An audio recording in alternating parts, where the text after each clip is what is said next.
All right, warriors, welcome back. We're going to do a breathing exercise. Despacito. Taking it slow. Baby steps for those of you new to this channel. And look, don't forget to subscribe us. Uh, that's really the only support I get. Aside from you joining directly, man, I certainly appreciate it. And if you think you've stood to benefit from over 3,000 videos in the Chronicle Library, or if you haven't already, I want to urge you to go back and revisit those. Man, you're going to pull so many golden nuggets that you thought you absorbed just all you needed to from that video. Warriors, before we do all that, though, let's do this breathing exercise. 5 seconds. Controlling your core is actually going to be key. Look, can't nobody build on any foundation at all if you don't first get a grip on that self-control. And before that can even happen, to make you proud of that achievement of recognizing and realizing, what happens is you first need to get your ass up off that couch. Dang it, I said another wordy dirt. I'm trying, look, we're going to get there. Baby steps, baby steps. Look, the main thing is this. Start achieving physically and health-wise, so that every time you look in the mirror, you're feeling more better bestest about it. Push yourself to a point that you look forward to the pain, because the quicker it gets there, the faster you know now you're burning and getting lean. See, we don't run from the pain. We become stronger because of it. Now it's time for you to realize your own power to alchemize pain, hurt, into a lesson, to making you stronger, less reactive, more informed, and applying what you're learning. This is the only time that you go from being ignorant to applied wisdom, is when you apply what you're learning into action. That's where folks look at you, and you did it one time, look at folks, and go, man, I wish I could be like that. One day. And you thought you had to reach a certain level of success in order to command respect. That's what narcissists would love to have you believe till you woke up. 5 seconds gonna keep you there. And look, every now and again, yeah, you trip up. But come on, man. If it was perfect all the time, it'd be quite boring, wouldn't it? Every now and again, you get clipped. Pretty privileged. It's for real. It's for real. But see, one thing you'll never ever forget is this. The war's never over. The battles never end. They just become easier to deal with. That's how predictable narcissists become. When you're able to actually look into a narcissist's eyes and tell them what their next move, and go, shh, shh.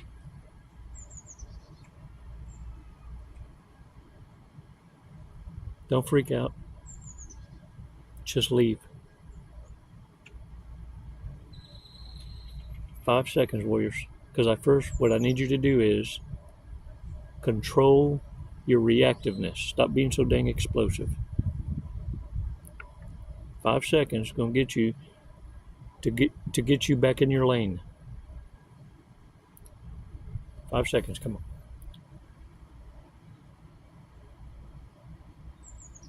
Release slowly. All right. Y'all see this? This is my umbrella. And I got a bird in there. And You know how sometimes you be asking, why do I see some of the shit I see? Or why is it some stuff happens around me? Or I'm having to do this while it's kind of mid-sprinkling, because normally I have an umbrella, and I'm talking cave talk right now because I got a buddy that's a bat. Him is up in there. So I'm going to do the video, and I'm hoping my cave talk kind of simmered him down, because he'd been doing aeronauticals around my head for opening the umbrella, and exposing his ass to daylight. But if you stay long enough toward the end, I am going to open it up for we can all see him. He's a little fella. All right, look, I'm going to tell y'all something that I connected dots with, and this is this. Why I'm able to tell you with confidence that narcissists end up turning on themselves the minute their asses get in trouble. They start snitching on each other. It's like they all, as a collective, understand that they have a secret on someone that's like an ace in the hole to get less time, or to deter attention from what little pettiness they did and secure a bigger case as a witness that will testify, so long as they hold some sort of immunity. You see, one thing I learned in being in law enforcement at many levels is this: 90% of cold cases solve themselves. Yes, time goes by, but the very perpetrators end up turning on each other. And that's why there's a 48-hour rule. You're thinking there's 48 hours to solve the crime. It's 48 hours before it goes cold. Now, it doesn't become unsolvable, it will solve itself. Especially once it's discovered through investigation that the perpetrators were all the disposable ones, if you will, of society. In that group setting of narcissism, sociopath, psychopaths, those cases solve themselves. Because one thing is for sure, there's one group that wants credit for it, and the other that's trying to get out of trouble for knowing it. They will leverage anything they can when they are under desperatiousness. Now look, it's a little bit different in the workplace setting, and I know that. Gray rocking is a little bit harder in a professional setting. And I'll be honest with you, it's easier to deal with when you've been in that environment growing up. It's very, very hard to assimilate into that environment coming out of college, because the entitlement and the lack of understanding that most, even though degreed in the position and the expertise or the field, they started at the bottom. And everyone wants to start immediately at the top without doing the work. Now, one thing is for sure: all narcissists, men or women, it's like they're the Pepe Le Pews attracted to the cat instead of the skunk. They want to be the stem to everybody's tulips. You feel me? Yeah, all of a sudden they're gardeners. And they live by what ifs. What if? Well, what if? Instead of what is. And if you also understand this,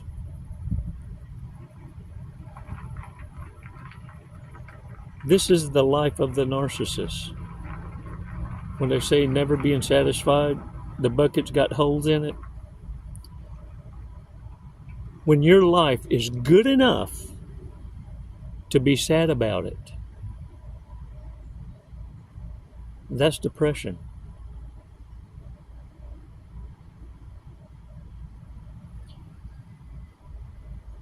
When your bodies give out being somebody else, is mortificacious. It's an identity crisis. It's too many matches to pick from. Folks call that condition the lack of or the inability to pair bond. Warriors, at the very least, we know that dealing with workplace narcissists can cost you your reputation, your job, and screw your resume over in the worstest way. Let me tell you how I was able to thrive. You need to put yourself in a position where you're irreplaceable.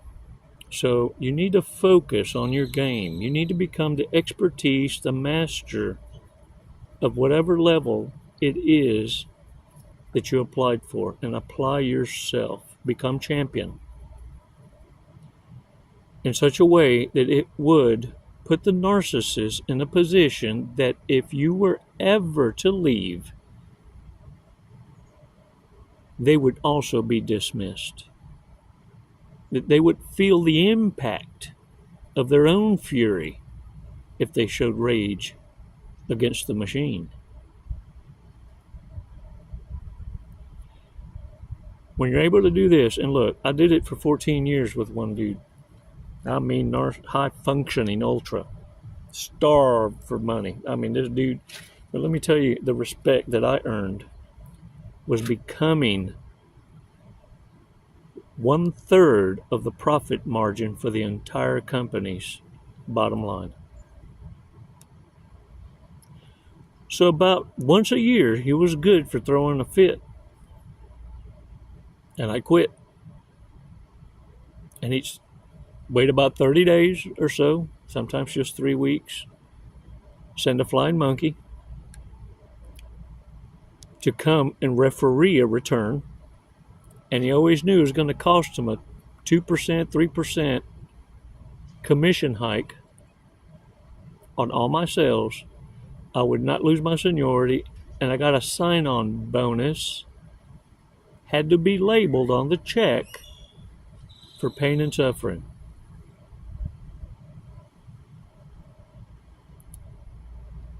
And that paid for the 1-month vacations that I took about once a year, every other year, something like that. But average 30 days.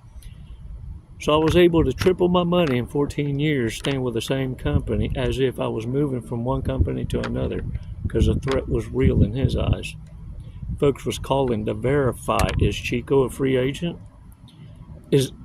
Could this be could this be true? Could the rumor mill be true that Chico's being paid a retainer just to give considerations to another company in the event this company falls short of a promise? This is how you beat the narcissist hierarchy. Become irreplaceable. If you're not, you see, one thing's for sure with reality, there's no what ifs. When you're paid based on merit and performance,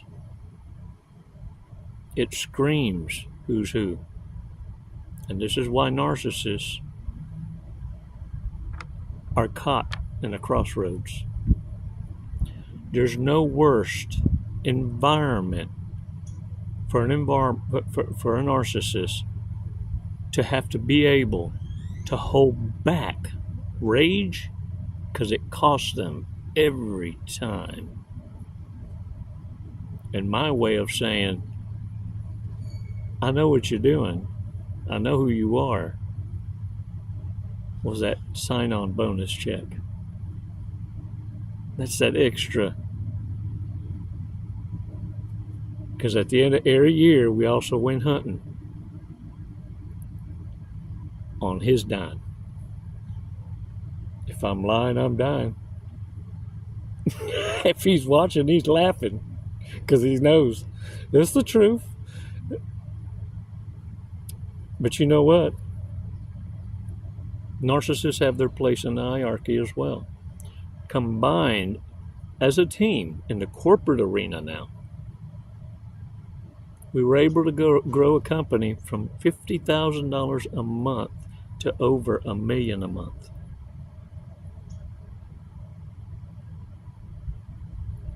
You just got to know how to operate in chaos, but become irreplaceable now. That's the only leverage that you'll ever have. And every now and again, you got to flex. And they'll give you all the ammunition you need to give yourself a raise if you do it right. There hadn't been a company I ever worked for that I didn't make more than the people over me.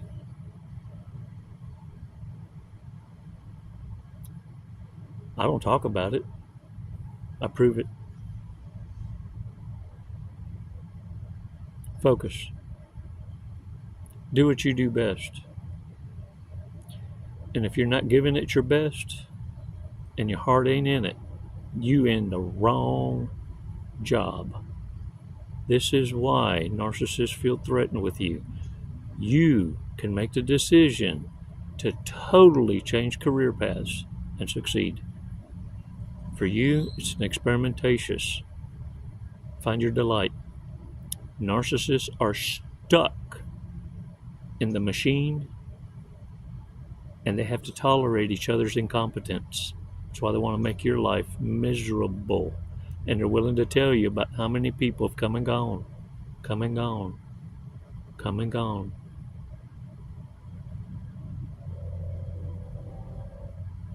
Yeah, we're fixing to see who's irreplaceable now. They throw words around. You know the big ones? Sonority. The ones you catch sleeping at your desk. Yeah. Hey, check this out. Bad people after dark.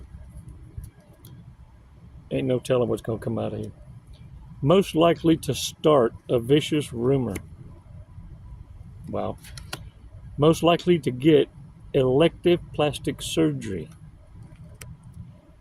Most likely to have made out with someone after vomiting earlier in the night. Most likely to be a gold digger. Most likely to lie about their age. Dang it, man. Most likely to gamble away their rent or mortgage money.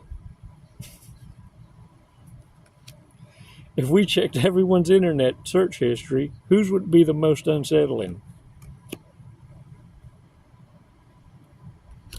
Most likely to sell out their family and friends for fame.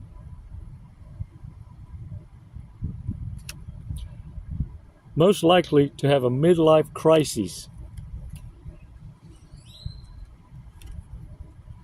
Most likely to have an ex's name tattooed on them. Dang it. All right, y'all. Check this out. Today's fortress. Yeah, I don't think this bat would eat a fortress cookie. This is a night for love and affection. Knock. Who's knocking at the door? Who's ringing the bell? Don't you open the door. Don't you do it. All right, y'all, get out there and own it. Now let's check out if my bird. Let's see if my bird is still here with us. Okay.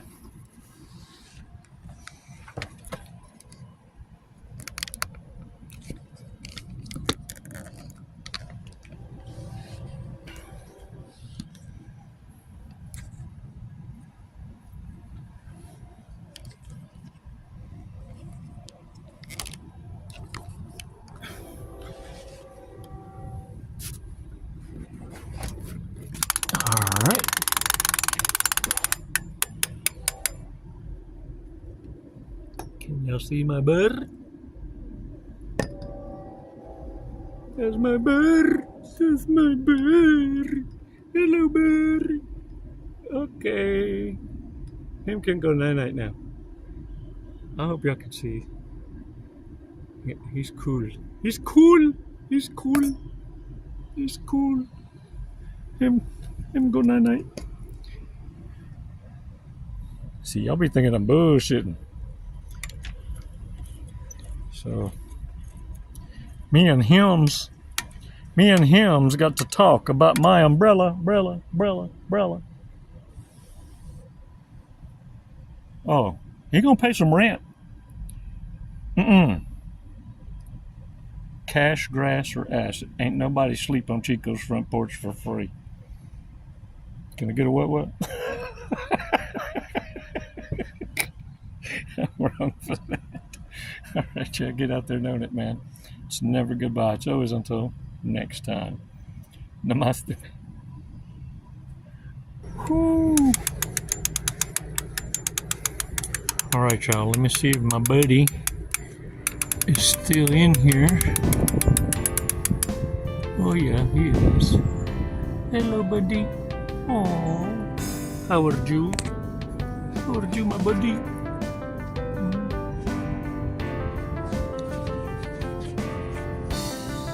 Let me tell y'all something. This dude done a flyby on me twice. Scares the shit out of me. I'm still gonna do this video, but I'm gonna close your cave, okay? But I want you to know something. This is my umbrella. My umbrella. Yeah, that's cave talk, fool. Cave talk. I ain't gonna let that there buzzard get you. Yeah. I'll see ya. Your meal is under my umbrella.